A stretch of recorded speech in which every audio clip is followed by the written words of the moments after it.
रहेगी। जल के बिना कदाचित मछली शरीर धारे, जल के बिना कदाचित मछली शरीर धारे, पर मैं नदी सकूंगा, पर मैं नदी सकूंगा इनको बिना, पर मैं नदी सकूंगा इनको बिना। और शिक रहे हैं, और शिक रहे हैं मेरे अंग डरते डरते, मेरे अंग डरते डरते। राधो मैं रखूंगा, राधो मैं रखूंगा, मुलीना मरते मरते, मुलीना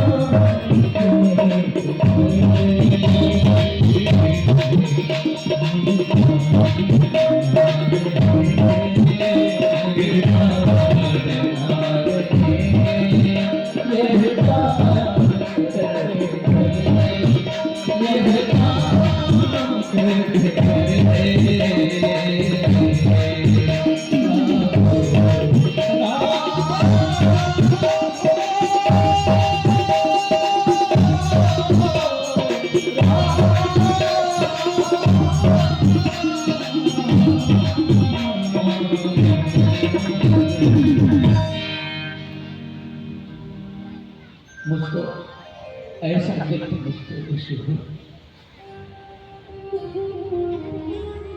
सांप को उसकी मणि से अलग कर दिया जाए तो सिर पीट पीट के मर जाता। मणि बिन फल जीवी, जल बिनु पीना। जैसे मछली को जल से अलग कर दो तो तड़प के मर जाती है, ऐसे सांप से उसकी मणि छीन लो तो अपना सिर पीट पीट के मर जाता है।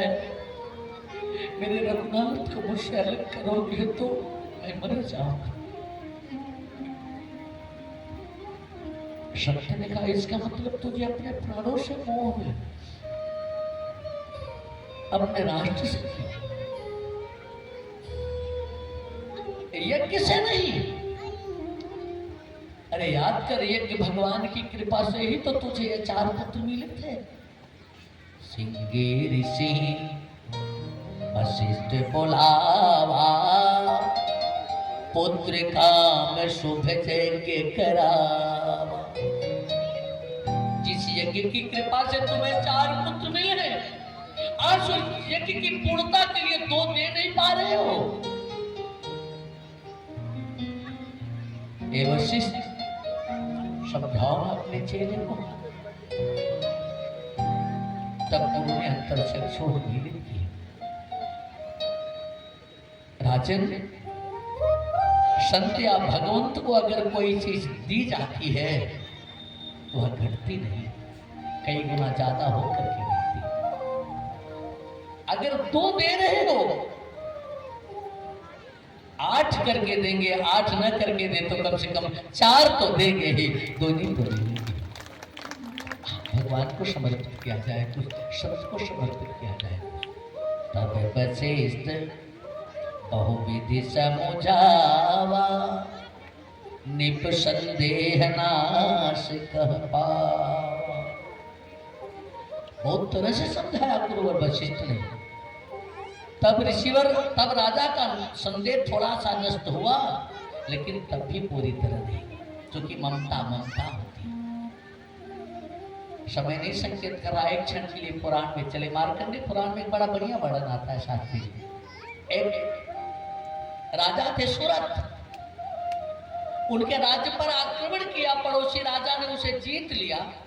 आत्मरक्षा के लिए जंगल में भाग गए। उसी जंगल में एक वैश्य मिला जिसकी धन संपत्ति उसके परिवार के लोगों ने ले लिया था, मार के भगा दिया था। लेकिन अब भी उसका मन अपने परिवार पर लगा हुआ था। अब भी राजा का मन अपने कोष पर लगा हुआ था। न जाने सब प्रधानों में सूरहस्ती सदा मदा मन बैरे से माता कान भोपाल उपलब्ध एवं मानवतान तो प्रसाद धन भोजनी है। पता नहीं क्या दशा होगी मेरे अंगत लोगों की।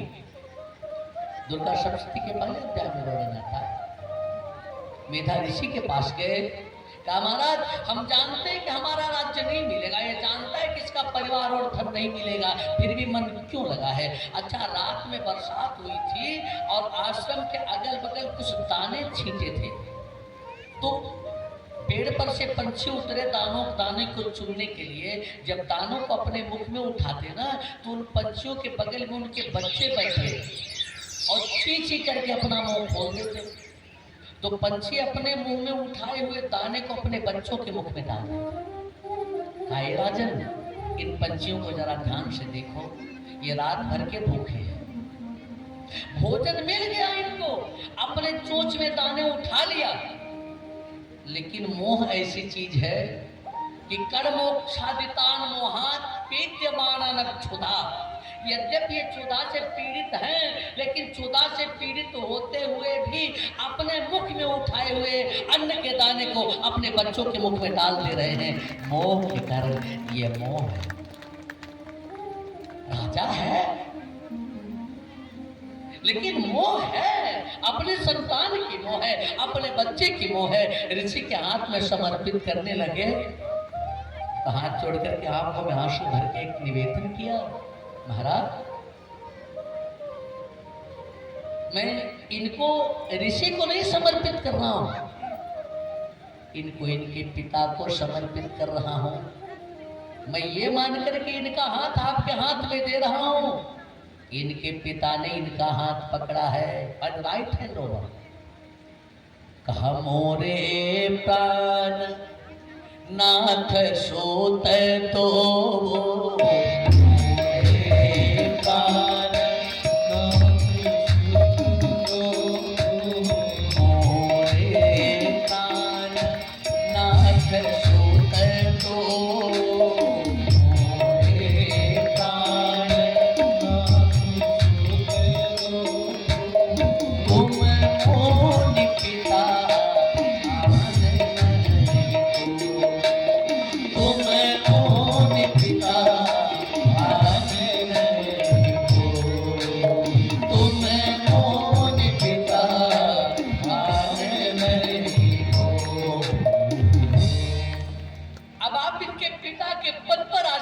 जैसे एक पिता अपने पुत्र को उंगली पकड़ के चलना सिखाता है, उसकी सुरक्षा करता है, वैसे ही आप इनकी सुरक्षा करना। हाथ पकड़ा दिया, श्याम गौर सुंदर दो भाई, विश्वामित्र महानिधि पाई। धन नहीं, महानिधि पाई। संत का धन से मतलब नहीं होता, उसे राम का पद चाहिए, और राम का नाम ऐसा धन है, राम ऐसा धन है, खर्चे नहीं कोई चोर न लेवे, दिन दिन बढ़त स्वयं। साथ लेकर के चले, और जैसे ही पहुंचे दंडक वन में तो ताड़ का थौड़ी जानते श्रीधाम अवध से चले हैं राम जी हमारे राघव। अब जीवन में एक मोड़ आना है, राम का रामत्व प्रकट होना है। तो शुरुआत कहां से होती है? किसी नारी से। जीवन में अगर कोई ऊंचाई पर पहुंचा है, ध्यान दीजिएगा, इतिहास और पुराण दोनों के पन्ने पलटिएगा। अगर कोई चरम पर पहुंचा है, अगर कोई आदर्श बना है, तो उसके पीछे जरूर किसी न किसी नारी का हाथ रहा है। हाँ, शिवाजी ना होते अगर जीजाबाई न, राम जी राम न होते अगर जानकी न होती, या मैया कौशल्या न होती। आपको बताऊं, एक सज्जन का रहते तुलसीदास न होते अगर, उन्हें रत्नावली न मिलती। अगर रत्नावली पंकज भैया रत्नावली ने डांटा न होता, फटकारा रत्नावली ने, तभी तो जा करके तुलसी हुए, तुलसीदास हुए। अच्छा यही बात हमारे गुरु जी से कह दिया। गुरु जी का ये बच्चा अगर पत्नी के डांटने पर लोग तुलसी बनते तो आज हर गांव में 2-4 होते। तो कहें काट देने टूटो जाता, डांटने की बात ही दूर है। लेकिन नहीं, अगर धरती में बीज पड़े हैं तब अनुकूल ऋतु आती है तो अनुकूल फूटते हैं ना। भावपूर्ण होनी चाहिए, प्रतिभा निसर्ग जात होती है, गॉड गिफ्ट होती है। तुलसी में तुल एक कवि की प्रतिभा थी, तब रत्नावली की डांट से परमात्मा की तरफ अग्रसर हुए। आपसे निवेदन करो, ताड़का सामने आ गई। परमात्मा के जीवन में जब जब भी मोड़ आया है, मानुष में कथा को जब जब एक दिशा मिली है, तब तक कोई नारी सामने आई है। ये पहली यात्रा परमात्मा के है, ताड़का सामने आ गई। अगर राघव अयोध्या से वन को जा रहे हैं तो वहां भी कोई नारी ही सामने है, चाहे वह कैकेयी हो चाहे मथुरा हो।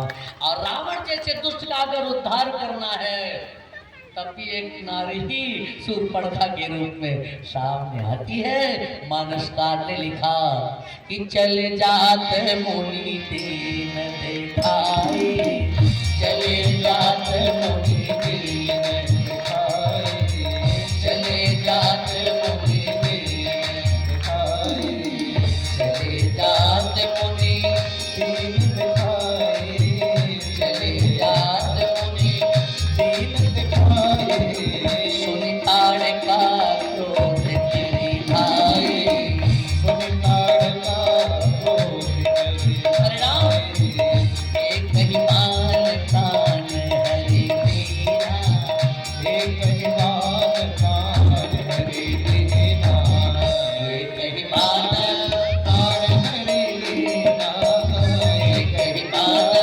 प्राण हरि तेरा।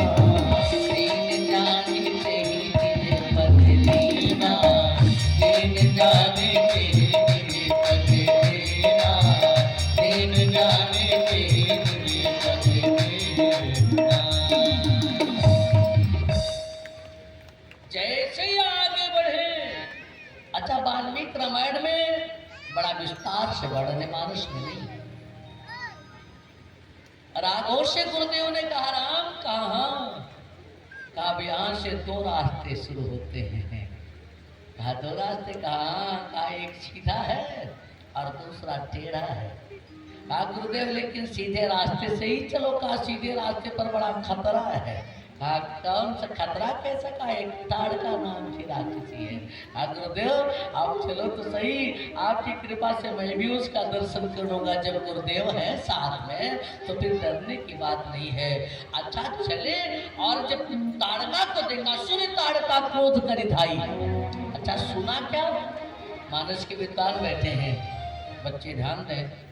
मानस तो बुध विश्राम सकल जनरंजन, एक की ध्यान दें। रामचरितमानस अगर इतना सरल है कि हलवाहा भी हल चलाते हुए गा लेता है कि सो तुम जानो अंतरजामी पूर्वो मोर मनोरथ स्वामी, या देवी पूज पद कमल तुम्हारे सुर नर मुनि सब होय सुखारे। अगर इतना सरल है तो कठिन भी इतना है कि सो हम स्मृति वृत्ति अखंडा दीप सिखा जोई पारम प्रचंडा, कोई दावे के साथ नहीं कर सकता। इस चौपाई का अर्थ यही है, बुध विश्राम सकल जन रंजन। तो कुछ अच्छे लोग, कुछ ऐसे लोग भी बैठे हैं जिनसे मानस सीखा समझा और पढ़ा जा सकता है। सुन ताड़का क्रोध करी धाई। ताड़का क्या सुनी?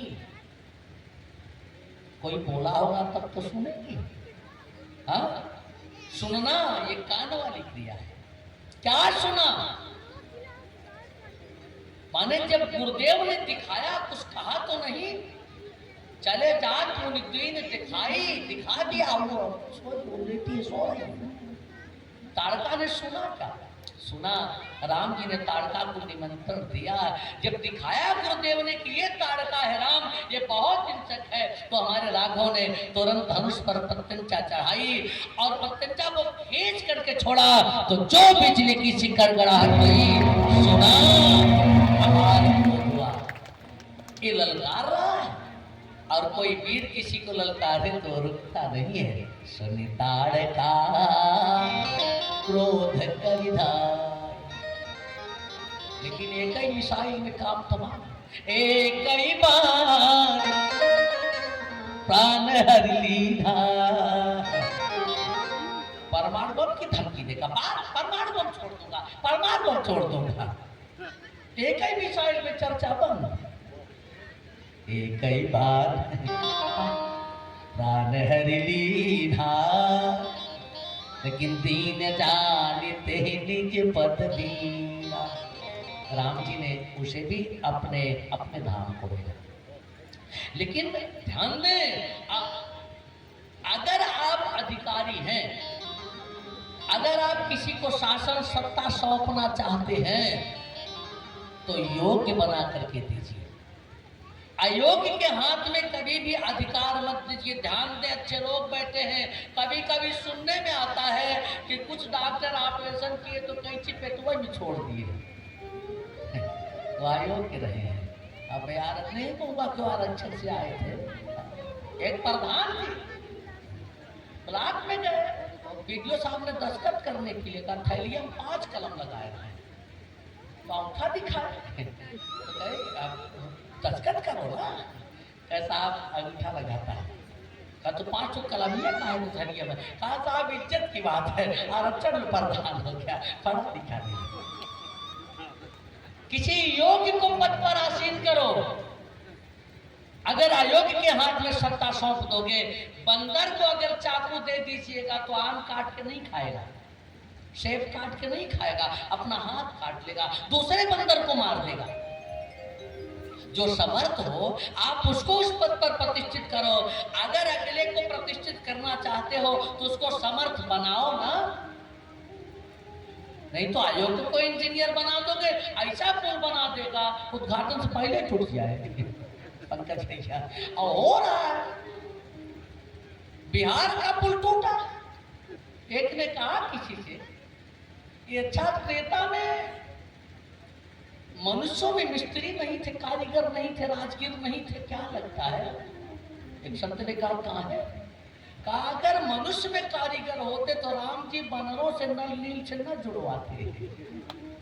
संत ने कहा राम जी जानते थे नल नील कमीशन नहीं लेंगे, और मनुष्य होंगे तो इतना कमीशन ले लेंगे कि उद्घाटन से पहले पुल गिर जाएगा। दिख रही स्थिति?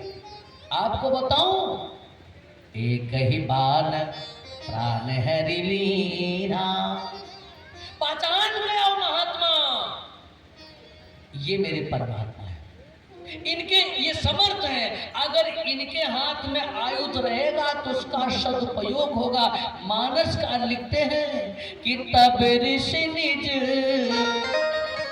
नाथ ही जिए चीन्ही, विद्या निधि कह विद्यानी।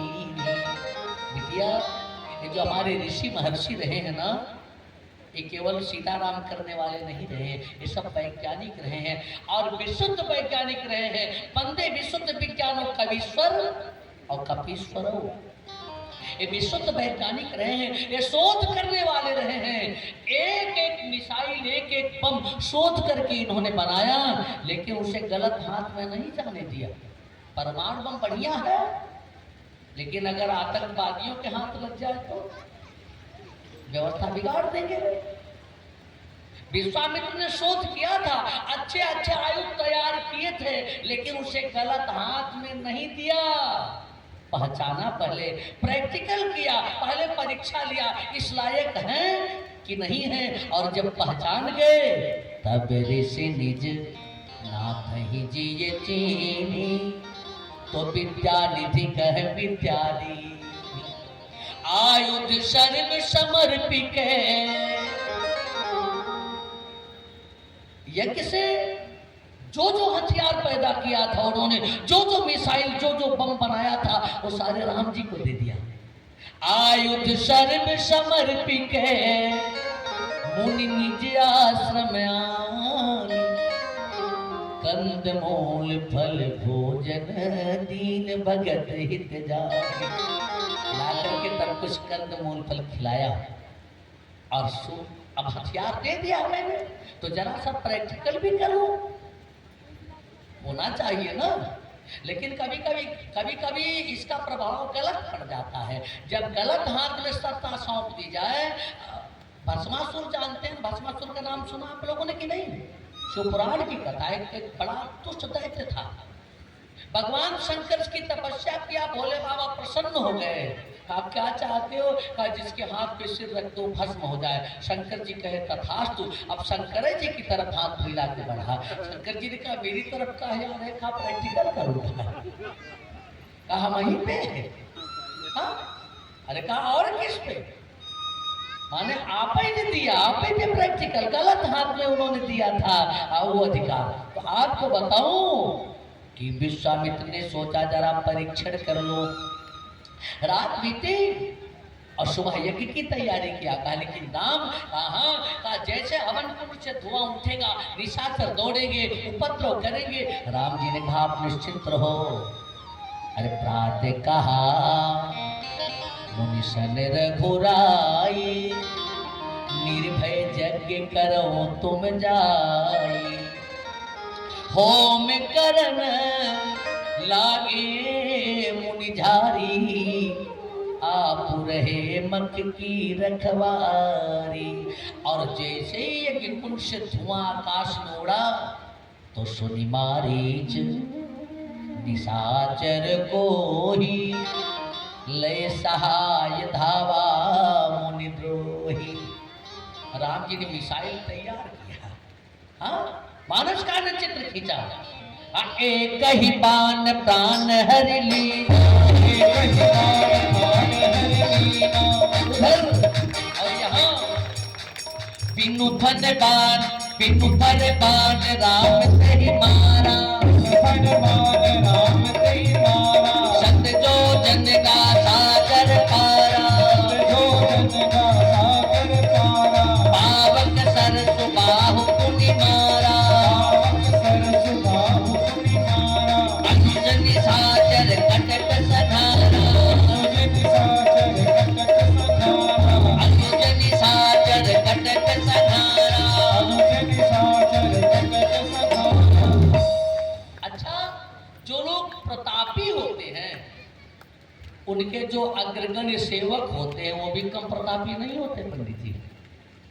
अच्छा राम जी प्रतापी, तो राम जी ने खाली 2 को मारा। मारीच को तो बिना फड़का बाण मार दिया। फड़का बाण मारने के तो मर जाएगा, अभी इसको लीला का पात्र बनाना है।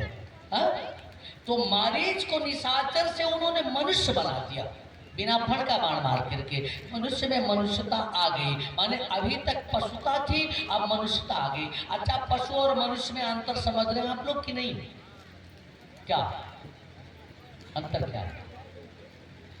पशु भी खाता है तो मनुष्य भी खाता है, पशु भी सोता है मनुष्य भी सोता है। अंतर एक है पशु में और मनुष्य में। ध्यान दें बच्चे बैठे हैं, केवल कहानी नहीं। पशु और मनुष्य में अंतर यही है कि पशु का मस्तिष्क और पेट एक समांतर रेखा में होता है। जैसे मान लो ये पशु है, ये पशु है, गैया है, ये इसका मस्तिष्क हो गया और ये इसका पेट हो गया एक लेवल में। माने पशु का मस्तिष्क और पेट एक समांतर रेखा में होता है और मनुष्य ऐसे होता है। ये मनुष्य का मस्तिष्क है तो ये पेट है ना। माने मनुष्य के पेट के ऊपर मनुष्य का मस्तिष्क है, ये मस्तिष्क है और यह पेट है। लेकिन पशु का पेट और मस्तिष्क एक लेवल में है, एक धरातल में है। इसका मतलब यह है कि पशु अपने मस्तिष्क से अपने पेट के विषय में सोचता है, लेकिन मनुष्य के पेट के ऊपर उसका हृदय है और उसके ऊपर मस्तिष्क है। इसलिए मनुष्य अपने मस्तिष्क से केवल अपने पेट के विषय में नहीं, पहले अपने हृदय के विषय में सोचता है। यह पशु प्रवृत्ति है कि आप आप ही चलें, लेकिन वही मनुष्य है कि जो मनुष्य के लिए मरे, वो मनुष्य है जो औरों के लिए जिए, जो औरों के लिए करे, केवल अपने लिए नहीं। और किसी एक कवि ने बड़ी प्यारी बात कही कि स्वयं के वास्ते जीना कोई जीना नहीं होता, बहकने के लिए पीना कोई पीना नहीं होता। जमाना कह रहा सबसे जियो खुद और जीने दो, हमेशा स्वार्थ में जीना कोई जीना नहीं होता, हमेशा स्वार्थ में जीना कोई जीना नहीं। स्वार्थ में पशु जीता है और राम जी ने पशुता से हटा करके इसमें मनुष्यता ला दिया। बिन फरमान राम ते ही मारा, तो सत जोजन का सागर पारा। 100 जोजन दूर समुद्र के उस पार जाकर माने लंका में गिरा, उसको लंका में सीधे भेज दिया और सुबाहु को अग्निबाण मारा। पावक सर सुबाहु ही पुनि मारा, लेकिन अनुज निशाचर कटक संहारा। बाकी सारी सेना का संहार लक्ष्मण ने किया, राम जी ने केवल 2 को मारा, मारीच को और सुबाहु को। लक्ष्मण ने पूरी सेना ही समाप्त कर दिया। ऐसी मिसाइल मारा कि एक ही ये पूरी सेना समाप्त। अब यज्ञ पूरा हुआ। राम जी ने कहा गुरु जी कहा अब तो यज्ञ पूरा हो गया ना? कहा हाँ, अब तो मेरा कर्ज उतर गया, मैं यज्ञ से पैदा हुआ था और यज्ञ की रक्षा कर दिया, यह कर्ज पूरा हो गया ना? कहा हाँ, लेकिन अभी एक यज्ञ बाकी है, वहां भी चल करके उसे भी पूरा कर दो। हाँ, वो कौन सा? धनुष जय सुनी रघुकुल नाथा, धनुष जय सुनी रघुकुल नाथा, धनुष जय सुनी रघुकुल नाथा, धनुष जय सुनी रघुकुल नाथा, धनुष जय सुनी रघुकुल नाथा, धनुष जय सुनी रघुकुल नाथा, हर्ष चले मुनिवर के साथा, हर्ष चले मुनिवर के साथा, हर्ष चले मुनिवर के। रास्ते में चलते हुए एक स्थान ऐसा दिखा जो लग तो रहा था कि पुराना कोई बढ़िया सा आश्रम है, लेकिन खग मृग जीव जंतु पहना, और वहां एक शिला पड़ी थी। तो पूछा मुनि शिला प्रभु देखी, कहा महाराज गुरु जी कहा ये कैसी शिला है? गुरुदेव मुस्कुराए, अरे वाह राम, श्रेय मुझे दे रहे हो? पूछा मुनि शिला प्रभु देखी। एक बात बताऊं, राम जी जिसको देख ले उसका उद्धार हो जाता है, उसका कल्याण हो जाता है। लेकिन यह शिला ऐसी थी कि केवल निगाह डालने से कल्याण नहीं हुआ उसका, शायद उसका बड़ा घोर अपराध रहा है, कोई बहुत घोर पाप रहा है। लेकिन राम जी कृपा करना जानते थे, आंखों की कृपा उसको मिली, लेकिन उसका उद्धार नहीं हुआ। तो हाथ उठाया, हाथों की कृपा मिली, तब भी उसका उद्धार नहीं हुआ। पूछ लिया, बाड़ी की कृपा मिली, तब भी उद्धार नहीं। पूछा मुनि बाड़ी का, शिला प्रभु देखे, आंखों का, हाथ से इशारा किया, शिला कैसी है? तो ऋषिवर ने सारी कथा बताया। क्या? गौतम नारी साप बस उपल देह धरि धीर, चरण कमल रज चाहते कृपा करो रघुवीर। ए राघव, आप चरणों की कृपा कर दो, इसका उद्धार हो जाए। ऋषि गौतम की नारी है, इंद्र ने छल किया था। अच्छा, मानस के अनुसार इंद्र ने छल किया, लेकिन वाल्मीकि रामायण में वाल्मीकि ने कुछ और ही चित्रण किया है इस पाप में। अहिल्या की पूरी सम्मति है। और एक बात बताऊं, 3 लोगों को नरक में जाने से कोई नहीं बचा सकता। एक, हरे शिष्य धन सो कर हरे, सो गुरु घोर नरक मह परई। दूसरा, जासुराज प्रिय प्रजा दुखारी, सोनि पे अवश्य नरक अधिकारी। तीसरा, अहिल्या के जैसा जो कृत्य को कृत्य करे, पति पंचक पर पति रति करे, पति पंचक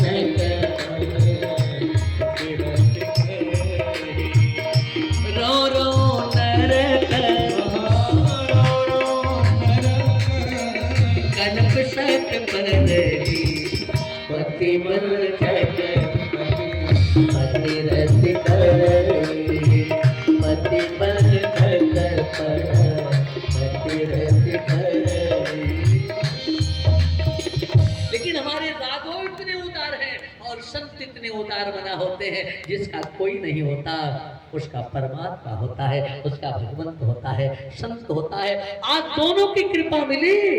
गुरु जी ने आदेश कर दिया, गौतम नारी साप बस उपल देह धरि धीर, चरण कमल रज चाहते, कृपा करो रघुवीर। और जैसे ही हमारे राघवेंद्र सरकार ने अपने चरण की रज का स्पर्श कराया ना, अहिल्या का उद्धार हो गया। मानस का लिखते हैं कि परसत पद पावन, शोक न सावन प्रकट भई,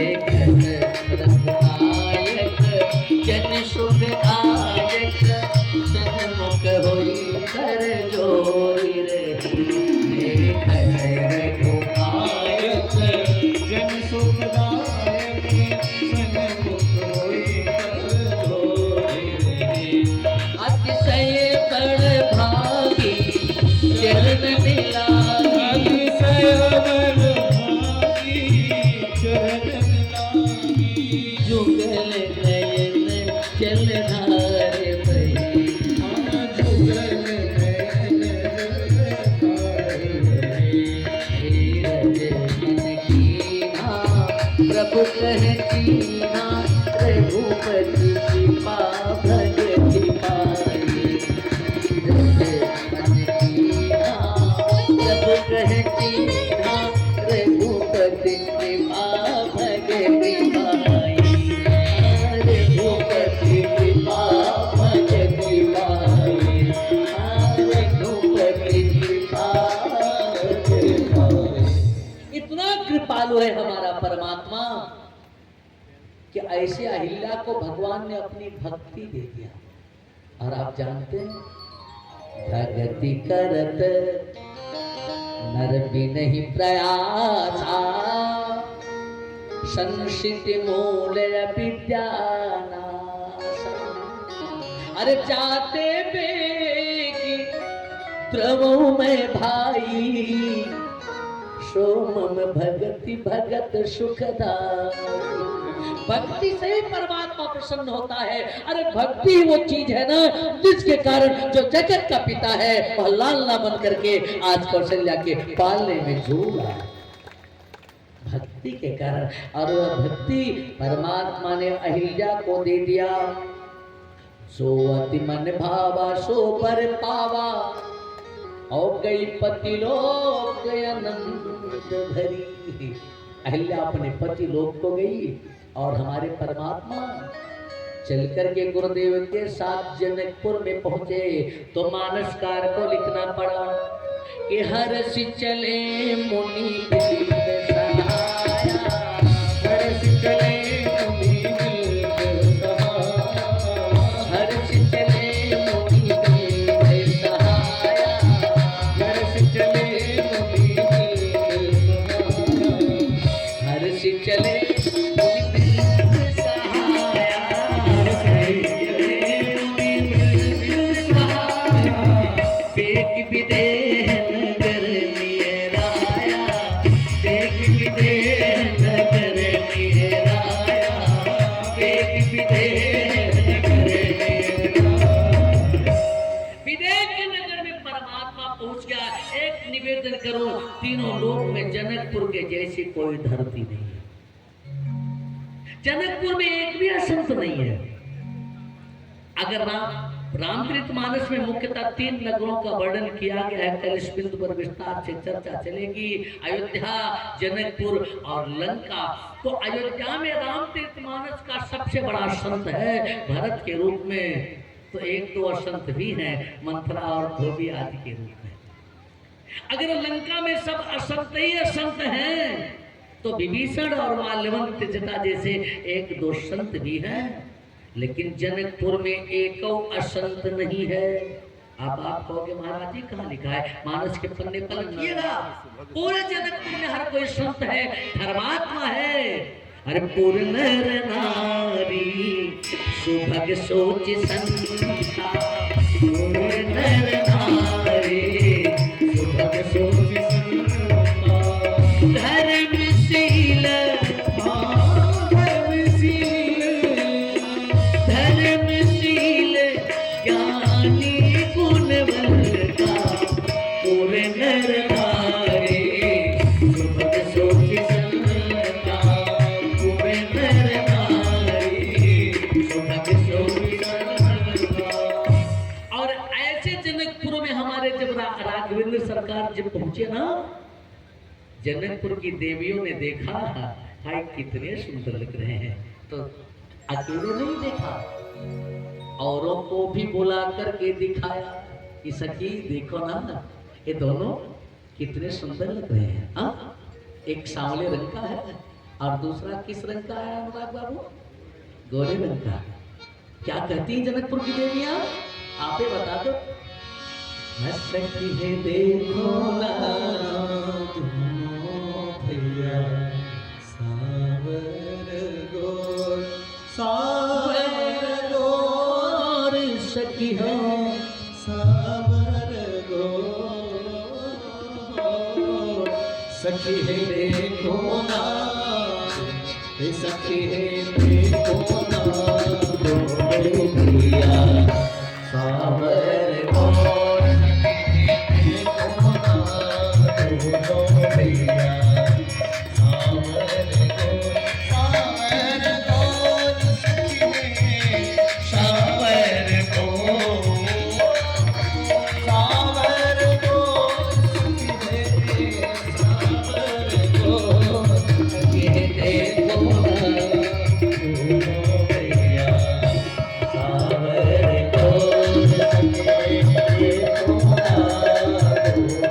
भैया सावर गोर।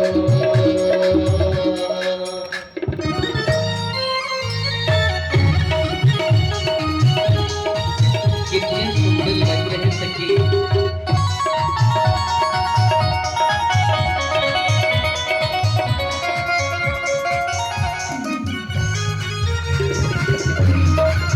सखी है तो बहुत सुंदर।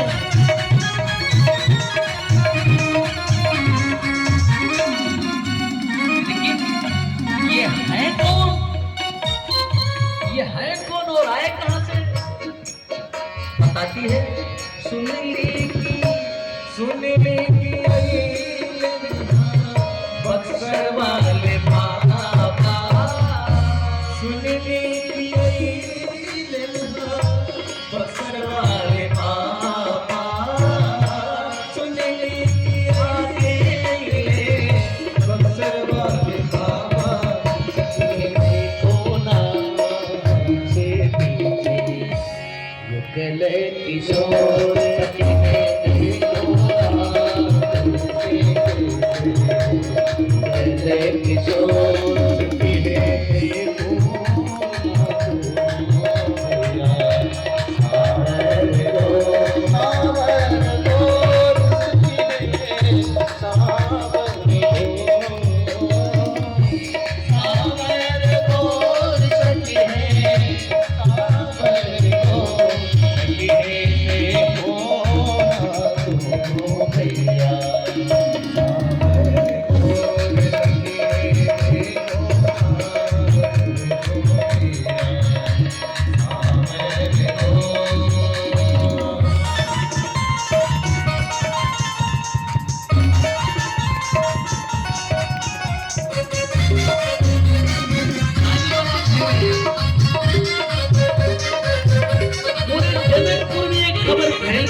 उसकी दूसरी सखी बताती है, ये सखी अब तक न देख ली हम ऐसन सुरतिया, अब तक न देखली हम ऐसन सूरतिया, अब तक न देख ली हम ऐसन सूरतिया, अब तक न देखली हम ऐसन सूरतिया। सखी है देखो ना मनवा नयनवा के चोर, सखी है देखो ना भैया, सखी है देखो ना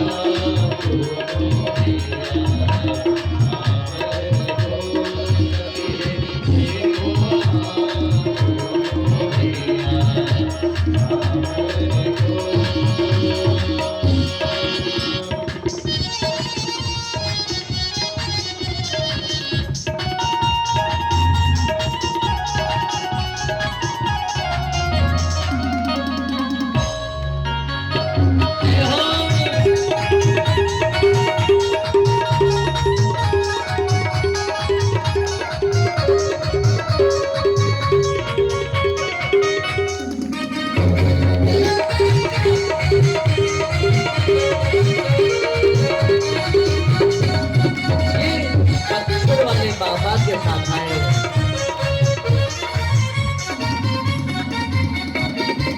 रथ पे बैठ के आए, कहा नहीं आप बाबा तो पैदल चलते हैं, लेकिन सखी कमल के जैसे इनके चरण कोमल हैं। कितने कोमल कमल में कैसन मोती करोवारा, कोमल कमल के जैसन कोमते करोवारा, कोमल कमल के कैसन मोते करोवारा। सखी है रैयाना रैया के धरतिया कठोर, सखी देखो धरतिया कठोर,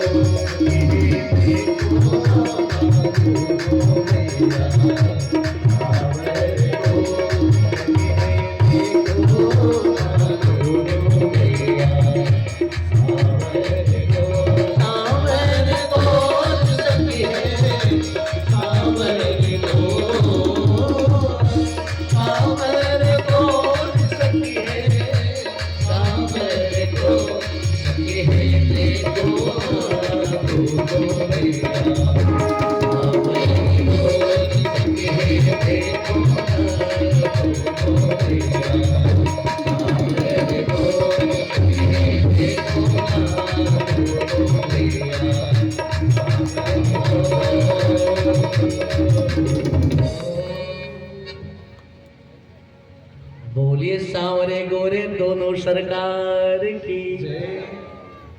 तो अब ये पहुंच गए विदेह के नगर में। तो आज विदेह के नगर में राघव सरकार को विश्राम करने दिया जाए। आगे की यात्रा हम लोग कल करेंगे, क्योंकि बहुत दूर से चल करके आए हैं, थोड़ा सा विश्राम करने दिया जाए, तब कल नगर में घुमाया जाएगा, फुलवाड़ी में फूल भी तोड़वाया जाएगा, और अगर संभव हुआ तो धनुष भी तोड़वा दिया जाएगा। लेकिन समझ लीजिए जानकी जी का विवाह धनुष पर ही निर्भर करता है। और रामचरितमानस का बहुत ही महत्वपूर्ण प्रसंग है फुलवाड़ी और धनुष यज्ञ, जो भगवान के विवाह के इन प्रसंगों की कथा में सम्मिलित होता है ना। भगवान उनके विवाह में भी कृपा करते हैं, जल्दी हो जाती है। लेकिन बुजुर्ग लोग हिम्मत सोचे कि हमसे कौन मतलब बा, नौजवान की कथा सुनाई जाती। अगली बार इस बार वाला पूरे अगली बार खाते में जुड़ेगा ना। तो आप लोग भी आइएगा, औरों को भी लाइएगा, लेकिन समय से आइएगा। मैंने सोचा था 9:30 बजे कथा बंद कर दूंगा, 10 मिनट विलम्ब हो गया है, दूर से भी लोग आते हैं, वहाँ जाना रहता है। लेकिन जब 6 बजे तब कथा शुरू कर पाऊँ, जब आप लोग पहुँचो यहाँ। कथवा किसको सुनाए, टेंट को सुनाए कि दरी को, कि कुर्सी को सिंह साहब सारी व्यवस्था कर देते हैं, टेंट की दरी की कुर्सी की, बच्चे कुर्सी आसन उसन लगा देते हैं, लेकिन जब कोई बैठे तब तो कथवा सुनाई, लोग भी बैठ जाते हैं 5:30-6 बजे, लेकिन क्या किया जाए। तो आप लोग समय से कथा पंडाल में पधारे, 2 बार हरिनाम संकीर्तन और उसके बाद फिर आरती होगी, सभी संचालक जी का उद्बोधन होगा। तो सब प्रेम से पहले हरिनाम संकीर्तन करें कि हरि भजले हरि भजले हरि भजले हरि भजने का मौका है, हरि भजले हरि भजले हरि भजने का मौका है, अभी भजले अभी भजने का मौका है, अभी भजले अभी भजने का मौका है।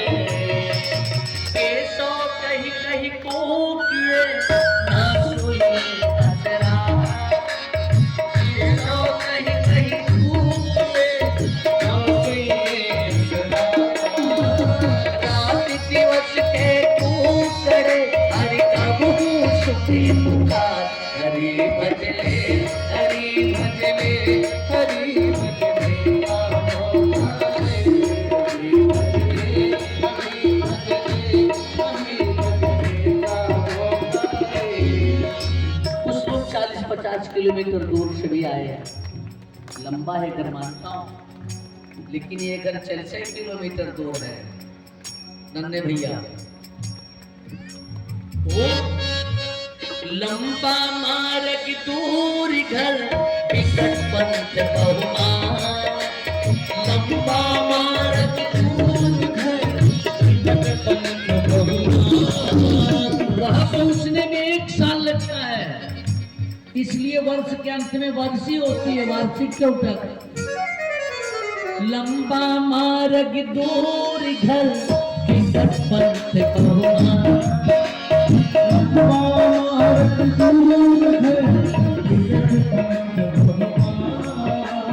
संतों कैसे पाइए दुर्लभ हरि दीदार, हरि भजले हरि भजले हरि भजले का मौका है, हरि भजले अभी भजले अभी भजले का मौका है।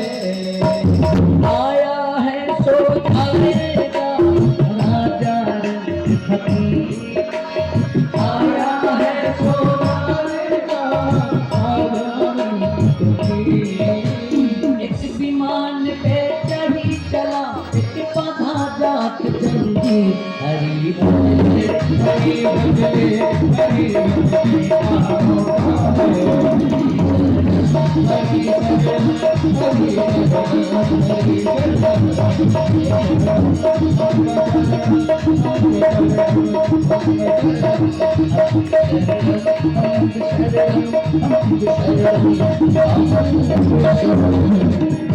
श्रद्धा और प्रेम से बोलिए अम्बे मातु की। अभी आप 2 मिनट बैठे हैं, सुबह के संचालक जी का उद्बोधन और उसके बाद आरती होगी।